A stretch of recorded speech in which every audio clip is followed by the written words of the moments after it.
how would you have handled the pandemic if you had been in office? I will never my vow to you as governor of Idaho next, I will never shut down a legitimate business. I will never interfere with your right to worship freely, which is our First Amendment right. And then beyond that, it's a management style. It's a difference in management style where the governor that we have now, he manages with a top-down approach. He gets a select group of people around the table, listens to them, special interests. That's not my style. My management style, being a small business owner, is to get people around the table, including other constitutional officers, legislative leadership, and other interested parties, the people of Idaho whose lives are affected. We will work to tackle the problems that come our way, and we will have many challenges ahead of us, but we will do it in a collaborative effort in a way that works best for the people of Idaho, not the special interests of Idaho. How is the office that you are running for uniquely situated to protect as well as violate the rights of Idahoans? Do I see Todd Engel in the room? Is there Todd Engel in the room? I just want to say, we have a free man in this room who was wrongfully incarcerated, and my first year as lieutenant governor, I was photographed taking a picture sending love, a heart sign, to this man. But thank God, praise God, he's a free man. So I rushed it in my first question. I want to recognize my husband, Jimmy. He's here tonight.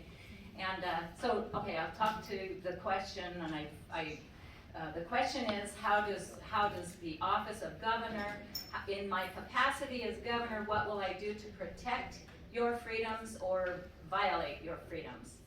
Absolutely. The way that we as elected people serving you, the people of Idaho, what we do is we make sure that we're firmly grounded in our Constitution, both our U.S. Constitution and our Idaho Constitution. And it doesn't take too long for us to look around and see how grossly our constitutional rights are being violated today. That's why as I travel across the state and meet with great Idahoans all over the state, that is why I see people rising up all across the state, people that are coming out of the woodworks, want to come to the Capitol and testify, bills that are coming before the legislature, people that have never stepped foot in the Capitol before. Sometimes they don't know how to present themselves before the committee. And so last year, when we saw a lot of people coming out, cut me off when it's time, because when I get on a roll, when people came out and they came to my office and said, I want to testify on a bill, but I don't know how to do it. Will you help me? Will you help me know how to make my voice be heard and have an effective voice? And I said, absolutely. I served in the House for 10 years, and I will help you through it. We started up a weekly session that we called Capital Clarity, and it was all for the purpose of having open, transparent government for the people of Idaho. And I'm so happy and so proud of all of you for your activism and getting engaged in the system and the way that you came out, the way you came out in August last year in the special session. I'm so proud of you because you're the ones that are making a difference down there at the Capitol in the Boise Swamp.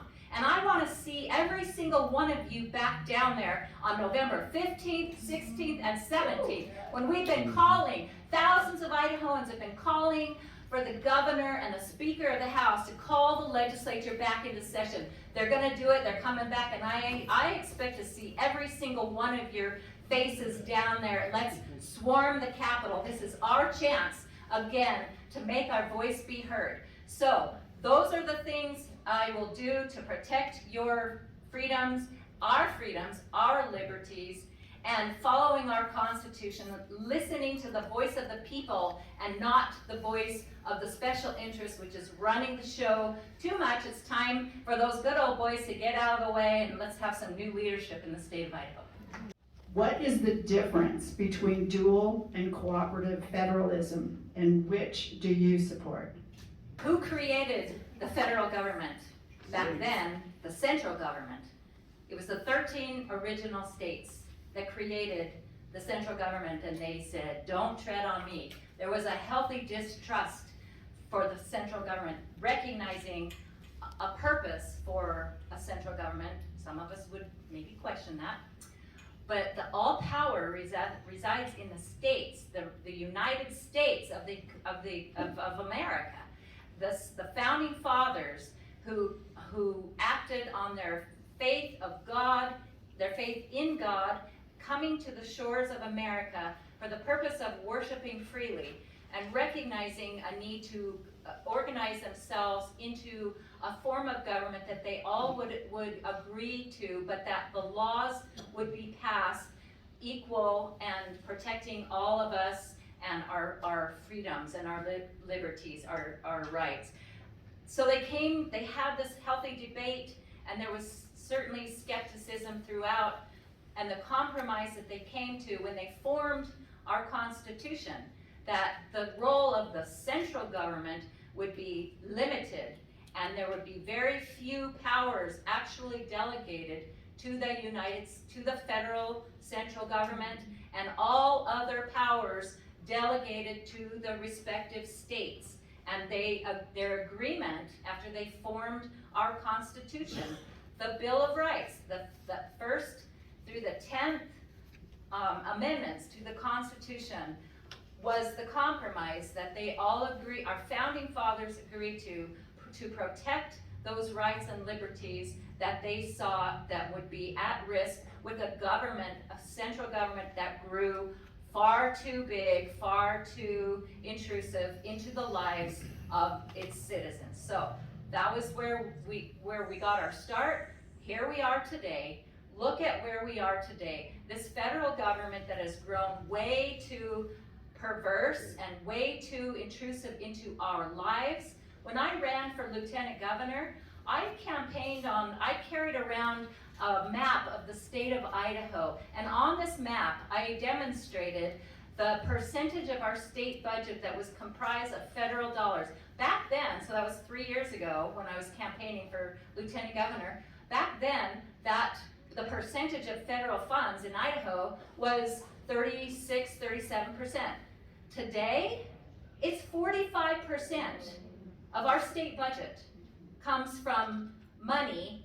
It's not even money, it's debt financing that our kids are going to have to pay the bill. We have so much money flooding into our economy. We're seeing signs of inflation and things are out of control. Why do we have 45% of our budget coming from this debt financing? It's because we have leaders in Idaho that don't know how to say no.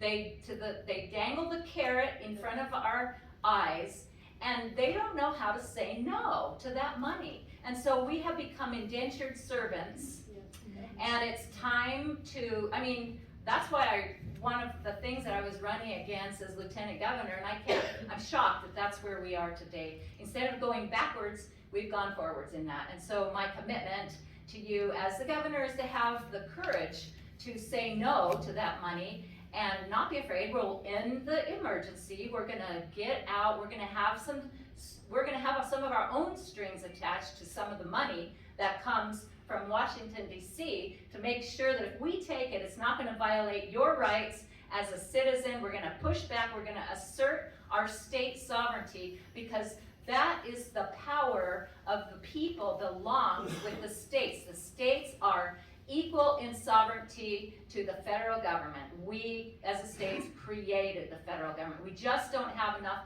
strength in leadership to recognize that. One of my favorite pictures was the governor of Arizona at the time meeting Obama on the tarmac of the airport at Sky Harbor International Airport. She had her finger in his face like this. She was shaking her finger right in his face, and I'm like, that is perfect. See, one CEO to the other. The president, no matter who that person is, does not lord over us. That's right. We lord over ourselves as a sovereign state, and we need to start asserting our sovereignty much more than we do now. Can you define the difference between crime and terrorism? Okay, crime is defined in law. different things defined in law by the governing body, by the legislative body, and there's too many laws, too many crimes. I mean, no, too many laws that create crimes when people violate. And people who vote and advocate for liberty and freedom, they're always saying that we should, some of these elected people, that we should get rid of some of these laws. But what do? Every time they go back into session, the last 3 years I presided over the Senate, there's at least 3 or 4 more crimes that they put into the books. They put more statutes into the books that people can violate and then become criminals. The one that I can't forget last year was where the federal government wanted us to change the law on smoking from 17 years of age up to 21 years of age. The law, they wanted to change the law and make criminals out of 18-year-olds, 19-year-olds that go buy cigarettes at the grocery store. Now, whether you smoke or not, that's not any of my business, but crime is the violation of a law that is put on the books by the legislative body. We have too many of them on our books, and that creates an interference with our freedoms and our liberties. So, one good thing that any of us can do if we're running for office, not any of us, because we're running for office in the executive branch of government, but in the legislative branch of government, you can run on the platform that you're going to go over there and start repealing some laws. That's the advice my husband gave me my first year serving in the Idaho House of Representatives. I tried to put a big law into place that would have not allowed state government budgets to grow any more than the population and the rate of inflation in the economy. How do you think that went over with a bunch of people that like spending money? First year, I couldn't get it out of the committee. Second year, it was killed on the House floor, and I was discouraged, disappointed. My husband said, just go over there and start making small incremental changes. Go in and start repealing some laws. Terrorism, quickly, because I know I'm out of time. Terrorism is a definition left up to somebody, and it's a term which especially the progressive left likes to operate in these with nebulous terminologies, exactly what we're seeing happening in our school. They don't like to, and the assault on our Second Amendment right, they don't like to really define what it is they're talking about. It's a nebulous term that can't be defined, and they use that against us, and they use it to exert their power and their control over our lives. What could you do to protect Idaho from potential dangers such as illegal immigration, government overreach, terrorism, and out-of-control government spending? Well, as the governor, I'll do the same thing that I did as a state representative. When it comes to spending, which I have experience in making sure that your tax dollars are being spent wisely, efficiently, and effectively, and I have actually cut budgets when it was necessary.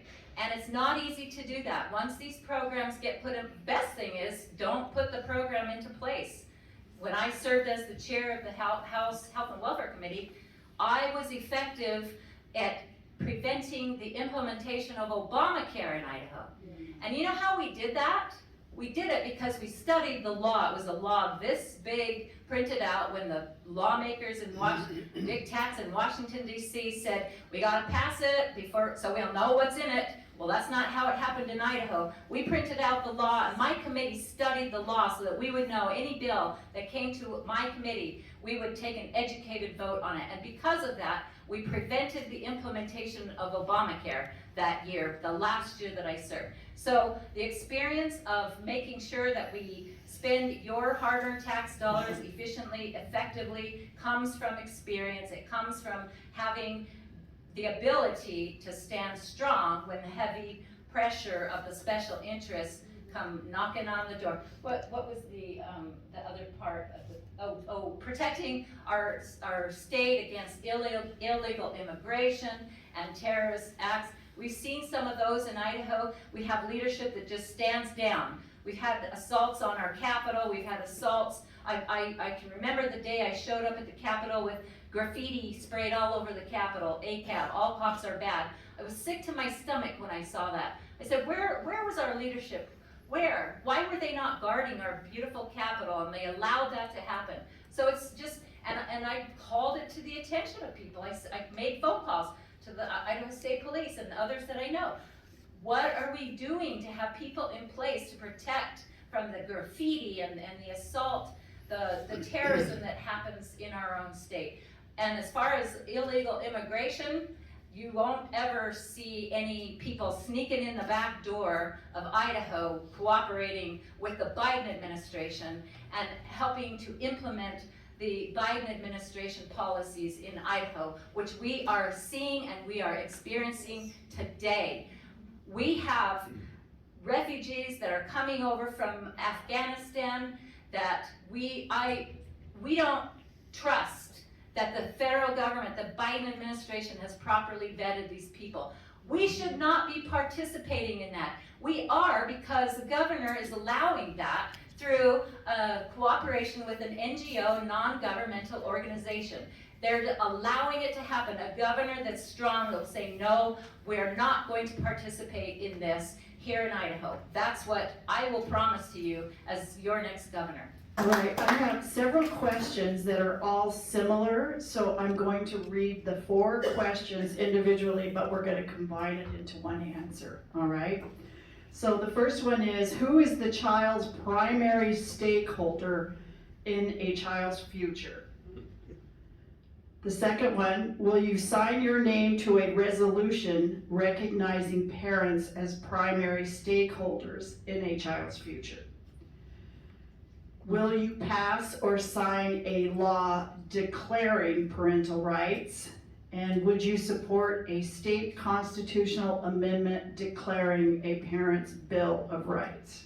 The answer to the first question, who has the primary interest of the child, it is the parents. And we absolutely must do more to protect our parents and their fight to protect our children. That is part of Idaho law that needs to be strengthened, and I've seen that especially in my work in areas of child protection services, where we have this out of control Department of Health and Welfare and Child Protection Services that in some cases they have gone and removed the child out of the home with no real cause. And during my term as the Lieutenant Governor, I have helped to reunite 2 of those children who were wrongfully removed from their parents' homes. We need to do more to protect our parents. And why is the state even thinking that they can go into a home and take the child out of the home and away from the parents? And if it's happening, why do we have to ask for these meetings with the Department of Health and Welfare officials and have them bring their attorney sit down in the office to make sure that they're not saying anything wrong against the agency? It's ridiculous what's happening in our state. And I know a lot of people can testify to that. Another area that I've seen this violation of our parents' parental rights is in our schools. And I even heard stories today from some local parents in this county have just formed what they call power to parent organizations, where because the parents have seen, looking over the shoulder of their students on virtual learning, have seen things that our educational system is teaching our kids that is shocking a lot of people. And so these parents are forming these organizations, and even people in this county, elected officials, are bad-mouthing those parents and their efforts for having more transparency and control to the parents. So, you know, a lot of people say, well, look at Idaho. Idaho is a red state because look at all the people that are elected that have an R behind their name. I am here to tell you that we are a purple state right now. And if we don't turn things around, we will be a blue state tomorrow, like Colorado, and then it's going to be gone. So yes, I will sign a resolution for that, and I will do a lot to also help protect, we will do much more to protect the rights of parents, because there's no way that any level of government should be interfering with that. That is a violation of one of our very basic principles, to be able to have control over our children's lives. All right, now we have, will you investigate the 2020 illegal voting? Yes, we've already done it. I have signed on to an effort with the Arizona Senator Wendy Rogers, who initiated the forensic audit in the state of Arizona. There's a big difference between just recounting votes and doing a forensic audit, and I think you all know the difference, right? Yes. Everyone in this room knows the difference. So I signed on to that effort, and we have gotten at least 10 or 12 lawmakers to also sign on to that effort. I wrote a letter to all of the senators and the state reps, Republican and Democratic. This is not a partisan issue. This is an election integrity issue to ensure your vote matters and it counts. Now, when we look at what are we talking about, and this isn't it's not a cut or a slight of anybody in any election office, or no county clerk, no secretary of state office. It's not a slight to any people in those positions. We just want to make sure that the processes that happen in election, first of all, we're not ever going to allow our election dates and means of voting to ever change in the state again, not ever, for any other emergency. Where last year our election was interfered and mandated that we have mail-in ballots for all. I've also received a sample ballot from the Arizona senator, just to give people an idea to what we're talking about with these ballots. There are companies that can print these ballots that inscribed in every single ballot are 20 different unique qualifiers within every ballot. And all you do is you hold up a black light, and you either see all these things on the ballot or you don't see these things. And if these things are not on the ballot, what do you do with that ballot? You toss it away, because it's not legitimate. We can do that in Idaho. It costs a little bit more. I think it's instead of 6 cents a ballot, it's 38 cents a ballot. I think in Idaho the cost of that would be $2 million. Is that worth it to you as a taxpayer? Yes.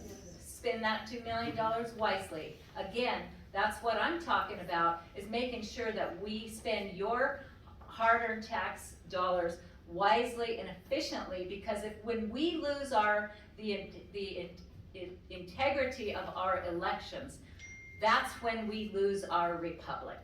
And we can't ever allow that to happen in the state of Idaho. We know that there are incidences of fraud in our state today, and if we don't make changes in this upcoming legislative session to plug those holes, we're going to start seeing more and more losses in certain counties, and that's exactly what happened in the 2020 election. So I'm fully committed to that effort to make sure that your vote counts, and that you feel confident that when you go to the voting booth, that your vote is going to make a difference. Would you join the other 23 states in the Convention of States to protect Idaho from government?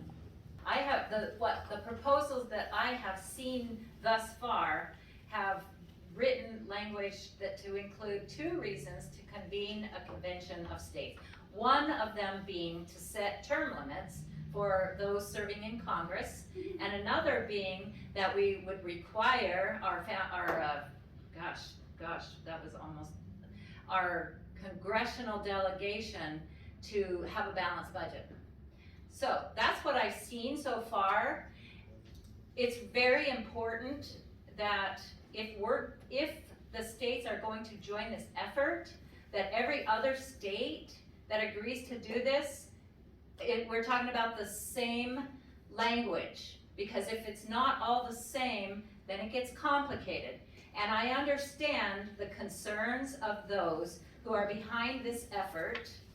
I will have to say that I have concerns, and I would lean more towards not having a convention of states because of, and I'm going to refer back to, I think it was Art who said this, who quoted one of the Supreme Court justices, that we need to act like sovereign states. So if Congress, drunken sailors back in Washington, D.C., if they've got a spending problem, well then why do we take all that money that comes to our state?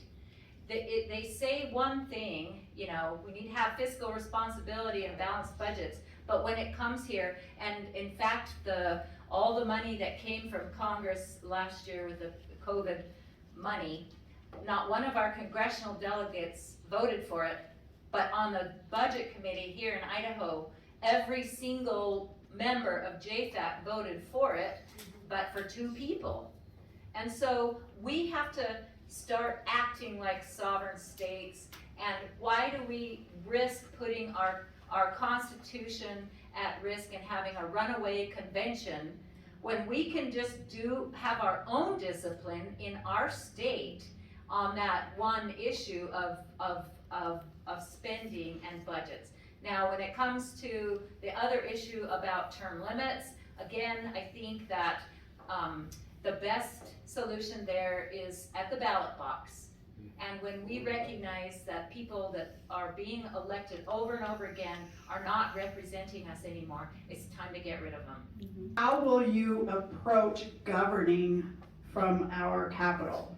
First of all, I failed in recognizing Tom Munns, who was going to moderate this event tonight, and he suffered a stroke. And so I want to ask for your thoughts and prayers for Tom tonight, and we do miss him. He's a good man. So to answer that question, how will I, as your governor, govern from the Capitol?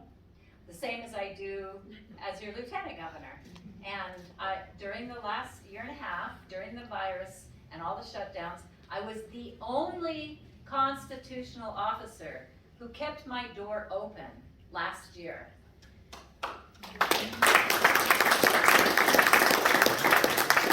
And I will continue to listen to the voice of the people I was witness to a person who's here with us tonight who begged and begged and begged for a meeting with our governor for months, weeks, a month, however long it was, is completely unacceptable to not get a sit-down meeting or a call with our governor. And so the person came to me and I helped facilitate the meeting with the governor. It wasn't a face-to-face, it was a conference call. And I was witness to the governor who, when the time was up, literally walked out of the meeting. I was there, I witnessed it. You do not deserve that kind of treatment from your top elected officials. And I've met with the governor, and I've walked out the door when he's done that to me. Time's up. And I've walked out the door, and the president of IACI, Idaho Association of Commerce and Industry, is standing right there in the rotunda, waiting for his turn to go into the big man's office. We deserve much better than that. And that's how I will govern from the governor's seat. No different than I have as your lieutenant governor, but I also will reach out to other parts of the state because I'm from southeast Idaho, and I know that there's a big part of our constituency in Idaho is rural Idaho. And we cannot forget the rural parts of our state. And so I will also continue to go around the whole state and talk to people all over Idaho in rural areas. And we might have an office back in Idaho Falls, Idaho, an office of the governor. It doesn't even have to be anything fancy. It could be in the office of my transmission repair store. But we will have representation in the governor's office throughout the whole state, not just in the great state of Ada. If there is a clear constitutional conservative candidate leader in this race by spring, will you step down to keep the incumbent from winning? We all need to unite as conservatives behind one candidate, because we have internal polling that shows with a united effort, this governor can be beat. Yes. So absolutely, yes, we need to unite together as conservatives. Now, what are the terms of that agreement and that unification? What is it gonna be based on? Is it gonna be a poll? Will all the interested persons agree to the questions of the poll? Will they agree to help put money into the poll? What is it gonna be based on who raises the most money? Is it gonna be based on endorsement? No matter what it is, all candidates need to agree to that, because if they don't agree, if all candidates don't agree, it's not gonna work. So, and then the other thing is, what are the terms of that agreement? And so far, I haven't heard a clear path on what the terms of that agreement will be, but we still have time moving down the road, getting closer to the election. Each one of us is doing what we need to do. Primarily, raise money for this campaign so that we can get our message out, talking to voters, going around, listening to the people of Idaho, building a grassroots base of support, which is the way I ran and won for your lieutenant governor.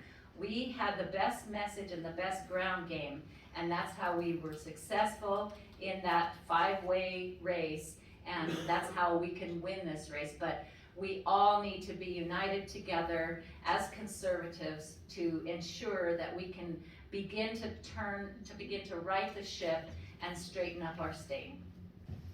Thank you to all of you for coming out tonight. I really enjoy this format, this town hall format. I love hearing your questions and listening to your concerns. I'm Janice McGeachin, your lieutenant governor. I am running to become your next governor.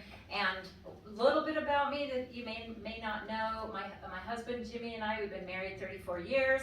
We're small business owners. We have 2 grown kids. The perspective that I bring, I am not a career politician. Yes, I did serve 10 years in the Idaho House of Representatives, but I term limited myself because the people of Idaho voted for term limits. And so I term limited myself, went back home to Idaho Falls, and my husband Jimmy teases me. He says she had to do something to get her integrity back after serving in politics for 10 years. So she came home and opened up an Irish pub. So we're small business owners, we're blue collar employers, and that's what the perspective that I bring as a candidate for governor and wanting to be your next governor is from that perspective, being a woman, a successful business owner, having a successful family, serving my community, my state for my whole lifetime, and having a desire to bring a level of customer service to you, the citizen and the taxpayer that you deserve, one that we are being lost in with our state government right now.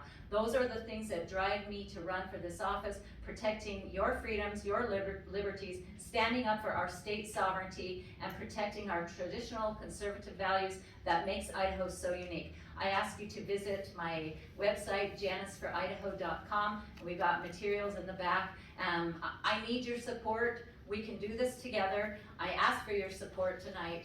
And once again, thank you for being here, and together we will make Idaho free again.